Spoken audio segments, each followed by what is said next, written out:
We are vicing, and we are vicing hard. It is a brand new week. He's Zach Blackerby. I'm Brad Law, and welcome back, Zach. You were gone for a while. We had to have Taylor come in and fill in for you last week. Yeah, I think people would rather hear from Taylor than hear from me based on the reception. You guys did a great show, and I watched it, tuned in on the flight back from Utah. Thank you to Taylor and you for holding down the fort. No, you got it. Hope you are refreshed and recharged and won't have to go away again for a very long time. That's funny because I'm gone next week. Is that the joke you were making? Yeah, that's the joke. Yeah, that's the funny part. Is that you're gone again. Hilarious. Yeah, absolutely hilarious. I'm a funny guy. Funny guy. You know what? It's important to be funny. It's important to laugh. You know what else is important? The defensive line. The defensive line. And so we're going to talk on today's show about who we think is Auburn's single most important defensive lineman, single most important linebacker, single most important defensive back. Now, let me lay out from the beginning. This is not who's going to have the best stats at the end of the year. This isn't, breakout performance. This is the most important, like for them to be productive, whatever that looks like. Mm-hmm. Maybe it's to stay healthy.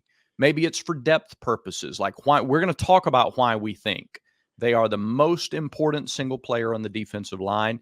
Let me get out ahead of this too. We also understand that like 3 players don't make the difference. Like you can't just have 3 guys being good. You need all 11 on defense. It's a team sport. But we're 102 days away from kickoff. It's fun to talk about stuff like this. And there are varying opinions, and we want to know your opinions in the comments section. Yeah, we've got different names for each position group. Yeah, as well. So, I mean, the 6 guys we're going to mention, you mentioned 3 guys don't impact. It's about the starting 11, but when we make the case for 6 different guys today, I think this kind of just shows where Auburn is versus where they were a year ago. I think they're in a good spot with multiple candidates where you can make the argument they are the most important player in that position group. I think that does say something. So you lead the way. Who is the most important defensive lineman in your mind? I'm going to go Keldrick Faulk right off the bat. Keldrick Faulk, whether, how much does he play inside? How much does he play end? We don't know. We know he's big. We know he's physical. We know he's explosive. 6'6", 281. Last year, Keldrick had 35 tackles and 3.5 tackles for loss. 35 tackles for a freshman, by the way, is really good. When you go back and look at some of Auburn's explosive defensive ends, explosive bucks, explosive, defensive linemen in general. And Keldrick came in with the reputation that he can get after the quarterback a little bit. Some of the other guys like Nick Coe, who came in 2017. Sure. Had 29 tackles his first year. Jeff Holland, who had 10 sacks his junior year, had 13 total tackles his first year. So for Keldrick to have 35, and we all last year were like, we need more Keldrick Faulk. And he had a solid freshman season. And I think him taking a step and becoming more productive each game his sophomore year is the most critical factor for Auburn's defensive line this season. Yeah, I mean, there's a lot of pressure on Keldrick. And let's look at this holistically. This is a guy who was playing against a 180-pound offensive lineman a year ago. I mean, at Highland Home, I think they play 2A. Maybe it's even single A. I'm not sure, but a low level of competition just because, the schools are so small. So to me, that jump was always going to be a question mark. He goes and does, the All-American camps or whatever, gets that 5th star according to Rivals because he did it against them. He did it against them as well. And he comes in and he's expected to play a lot, but wasn't the starter. Some injuries allowed him to be the starter down the stretch a year ago.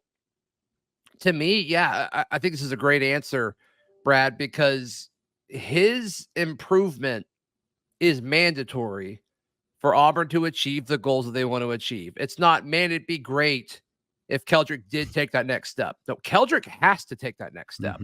If Auburn's defense is going to be what everybody who watches this show and pulls for the Tigers wants it to be, Keldrick Faulk is a huge part of it. And that's why you said, why he's the most important defensive lineman. I don't disagree with that at all. I am going to say, though, I think you could say the same thing about Jalen McLeod. He has to do what he did at the tail end of last season, all season long, because what if Keldrick doesn't step up? Or maybe he takes half a step and it takes him, 8 or 9 games to take that full step to really figure out where he wants to be as a player.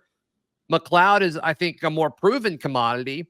But if something happens to Jalen McLeod, I don't know what Auburn does to generate a pass rush, because I'm not quite there as far as Keldrick as a pass rusher. I think he's a very solid, complete defensive end. Yeah. What he does with that next step. We just talked about that. But adding Kieran Crawford helps. But Jalen McLeod, as far as like the pass rush goes, I don't know. We don't really know who the number 2 guy is yet, because there's questions about Keldrick. Can he take that next step? Kieran Crawford, is he ready to come in? Do one of these freshmen step up? You don't really see that a whole lot in the SEC as far as freshman pass rushers. Hint, Keldrick a year ago. So me, I think you can make a similar case for Jalen McLeod. Yeah, I don't disagree with that. And I think he's pretty objectively, he's your best pass rusher coming out of the offseason and into preseason here in a couple of months. And you need your best to play like your best. For that position group to be at its best, the best players have to be at their best. And that's a lot of uses of the word best. But sure, you're the best. No, you're the best. That hat is the best. No, you. For that reason. Throwback.com. Yeah, we can get there too. We're going to get there here in just a minute. Yeah, that's kind of my thinking in terms of linebacker. And I will talk about that after I talk about the best in the polo and hoodie business. And those are our friends at rowback.com. Yeah. I just ordered the other day a red, white, and blue, like I'm going to be set for the 4th of July polo. Their prints are crazy. They have like 150 different styles of polos, and they're comfortable. They're stylish. People are going to ask, hey, where'd you get that shirt? That looks really great on you. Where can I get one like that? And you'll tell them rowback.com. And you'll say, oh, by the way, do what I did. Use the promo code VICE20, and they'll give you 20% off. They also have shorts. They have T-shirts. They have hoodies. They have a ton of stuff. You're going to look good. You're going to feel great. And you're going to thank us for telling you about rowback.com, just like it says on the screen. Rowback.com, VICE20, 20% off.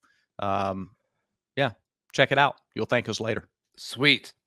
I think the most important linebacker, I'm going to go with Austin Keys here for a few different reasons. Mm-hmm. One, he needs to stay healthy. I think Eugene Asante, which I think is the name you're going to say in a second, I think he's more of the proven commodity, Brad.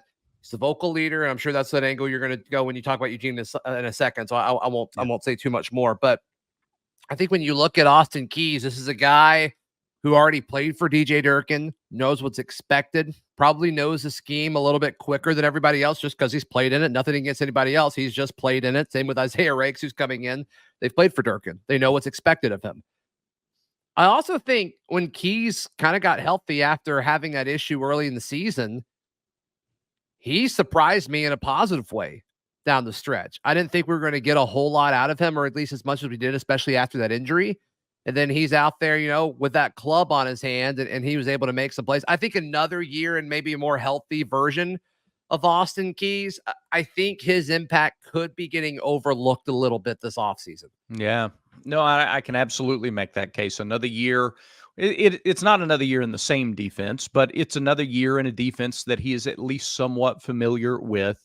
And another year where, and I agree with the angle that him staying healthy is critical for this defense. In terms of importance, he's very important to that linebacker room for sure. I think going into the year, most people would say Auburn's best linebacker, certainly the most proven, the one who is coming off of the best year, is Eugene Asante. And for that reason, he's my pick as the most important linebacker in 2024. Your best one. You need your best to play like the best. Say it again. His vocal leadership is critical. And if we think that the defensive linemen, those new guys coming in, Philip Bleedy and Isaiah Rakes and, the freshmen and Jason Jones, those guys on the defensive line are going to eat up the space, then Eugene and Austin and the other guys, but led by Eugene, They're going to have the opportunities to make the tackles, to make the stops, to make a run play go for 1.5 yards or 2 yards instead of 8. There were times last year that Hugh Freeze said, Eugene is playing with great passion and great heart. There are some times he's out of position. And so I think that's going to be a focal point in the offseason of learning exactly where to be, when.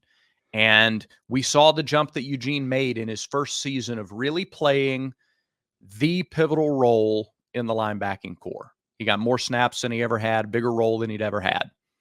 And I think another off season and another year with that on his shoulders. And I think we need to see that from Eugene Asante this year. Yeah, I'm with you. Yeah, both very, very important.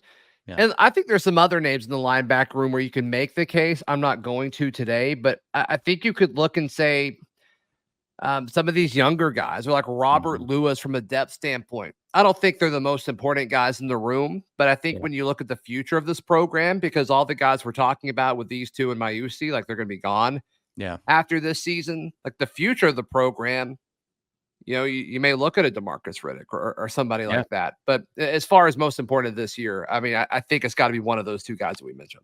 And I think we expect that. And I think we expect to be really excited about Riddick and the other young linebackers and watching them play. But we want to see them. We want to have to see them. What's the best way to say this? We want to get to see them in a role that is set up for them to succeed, as opposed to have to see them come in a spot because of injury or because it's not going well. I mean, you would love to see those young guys at all these positions on defense come in spots that are set up for them to succeed and grow and learn. I think that's so well said. I think that's so well said. I try. Brad Law. Okay, defensive back coming up. We've all been there before. A weekend trip to the casino canceled because real life came calling. MyBookie's new and improved online casino is here to change the game. Dive into a truly realistic casino experience featuring the latest in slots, progressive jackpots, and live dealer action, all from the comfort of your home, Brad. Right there. I was in Vegas for like a few hours last weekend. Yeah. Nothing compared to MyBookie. MyBookie Casino provides a Las Vegas experience when the action is in your hands and you don't even have to wear pants, Brad. Start at MyBookie today with a generous sign-up bonus using promo code NEXTROUND, and a revamped loyalty program ensures a host of exclusive VIP perks. Use the code NEXTROUND at MyBookie today. Who doesn't love a PFC, a pants-free casino? A pants-free casino. I was like, that's going to take me a second to break down what PFC can mean. I knew the P was pants. I knew that. I didn't know anything afterwards. That would have taken a second. I don't know if I would have gotten there. Actually. Yeah, look, everybody loves a PFC. I am pro PFC. I say give me a PFC. MyBookie does that. All right. I think Kayin Lee's the most important defensive back. Yeah, why is that? Because I think he's the most likely option. I know there's been a lot of talk about Keontae Scott moving back outside and if that's actually going to happen or not, and we'll see. Regardless, I think Kayin Lee is the dude who's going to be able to consistently shut down opposing number one receivers in the SEC at a more efficient and effective rate than anybody else in the defensive back room. And obviously, we've seen this at Auburn before with this long run of corners that they've put into the league that are all underappreciated. Don't get me started on that. But I do think Kayin Lee's the next in that long line of being able to do that. And obviously, when you have a guy like that, it allows your other DBs to be able to kind of slot down and take out the other receivers. And we've seen Auburn benefit from that for pretty much a decade now. Yeah, no, you're right. And Kayin Lee immediately made an impact getting to campus. And then we saw in the Cal game, Kayin started the game. And on the first play from scrimmage, Cal goes deep and tries to target him, and he had a deflection and continued to play at a really high level, period, not just for a freshman last year. And so, moving into the full-time starting role, holding it down, staying healthy, staying productive on the field. Can he take away a section of the field every time? That'd be huge. I mean, think about that, Brad. This is a guy who filled in for Nehemiah Pritchett, who was a draft pick. He's an NFL player now. Yep. And he was, was he the highest Auburn player drafted? He was, wasn't he? I think so. I think so too. I have to go back and look. It's crazy. It was less than a month ago. I think so. But regardless, this is a guy who missed the first handful of games this season. And Kayan Lee, who is a true freshman, as young as you could possibly get. Yeah. In his first games, steps in. And like when Pritchett came back, like there wasn't this crazy difference. I mean, that's how good Kayan is. Nothing to take away from Nehemiah, but just Kayan Lee is special. I've said it over and over and over again. You've agreed. A lot of people have agreed. Yeah. And I think he has a chance, and we'll probably do a show on this later in the offseason, but I think Kayan Lee has a chance to be one of the best second-year players in the entire conference this upcoming season. Love that. Love it for a future discussion. And if he is, I think it's very easy to make the case for him as the most important defensive back. I'm going to give you another option, and it's linked obviously to Kayan in a way that it's not just because he's also a defensive back, but this guy being productive all year enables Keontae Scott to stay at the other corner position. And that is Jaron Thompson, the transfer from Texas. As a safety, Keontae, you could argue, is Auburn's top returning safety from last year's team. And he's making the move from safety to corner. Well, he's only able to do that if you feel like the safety position is short up. And Thompson is a guy who started multiple games at Texas, had a better 2022 than 23. Maybe there are reasons that go into that. I don't know, but he had 83 tackles 2 years ago. Last year, he had 38 tackles. He broke up 10 passes and had 3 interceptions. That's really good. Last year, he measured 6 feet, 191. So can he be as physical as you need to be against the teams that want to run the ball? He's certainly sort of shown over his years in Austin that he was good enough defending the passing game. And so I just think his emergence and his holding down that spot allows Keontae to spend more time at corner, which is what they want to do. And now you got corner locked down with Scott and Lee, and now Thompson filling one of those safety positions. Yeah, I think this is going to be the one where people disagree with us the most. I think our case for D-line and linebacker are pretty clear. I don't think those were as hard to make. I think a lot of people will say Keontae Scott for this one. Yeah. But we'll see. Let us know in the comments down below. Genuinely curious. Yeah. Back to your point about Jaron Thompson.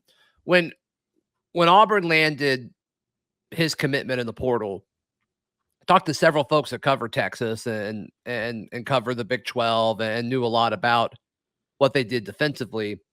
And the most consistent evaluation that I heard about Thompson was he's solid, not elite. It takes him a little bit longer to get from point A to point B, especially with how old he is. And, he's an upperclassman. And we just didn't really see that this spring and in the 8A game. I mean, he looked pretty rangy. He looked very comfortable despite it being a new defense and a new setting for him. Maybe this is a situation where he just needed a fresh start. It's not that he was bad at Texas. I don't think anybody ever said he was bad. It's just, I think when you're on a playoff team, the expectations are a little bit different than probably where they are in most places, because Texas was a playoff team a year ago. Yeah. And I agree with that. I just kind of think that Jaron Thompson is going to really benefit from this fresh start that he's gotten at Auburn. And he seems to be, he seems to fit in. I always think it's interesting which players they give the media at certain points of the year. Yeah. And he was one of the guys they gave us after A-Day. And I think that's telling. I think that stuff matters. Some people roll their eyes at it. Some people, think that doesn't matter and it's just kind of, random. I think it does matter, Brad. And so the fact that they kind of trusted Jaron Thompson to help send out their message after the A-Day game, I think it says what this program thinks about Jaron Thompson. He was also the defensive MVP of A-Day. Now, the defensive MVP of A-Day is not the same as the MVP of the SEC championship game. I get that, but somebody's got to make plays. Somebody has to go out and earn that title. Yeah. And he did it in his first official, competition in the orange and blue. And so it's not worth nothing. You know what I mean? And I'm excited to see what he can do this year. And again, him being at that spot allows Keontae to go and be what he's going to be at corner. So right. Brad Law, I think that about does it for today's show. It does. Let us know your thoughts. Again, I read the comments, and I genuinely want to know what you guys think, who the most important players at those 3 spots this year. And we'll be back a little later this week with a brand new episode. Until then, remember, everyone has vices. Make sure a Village Vice is one of yours.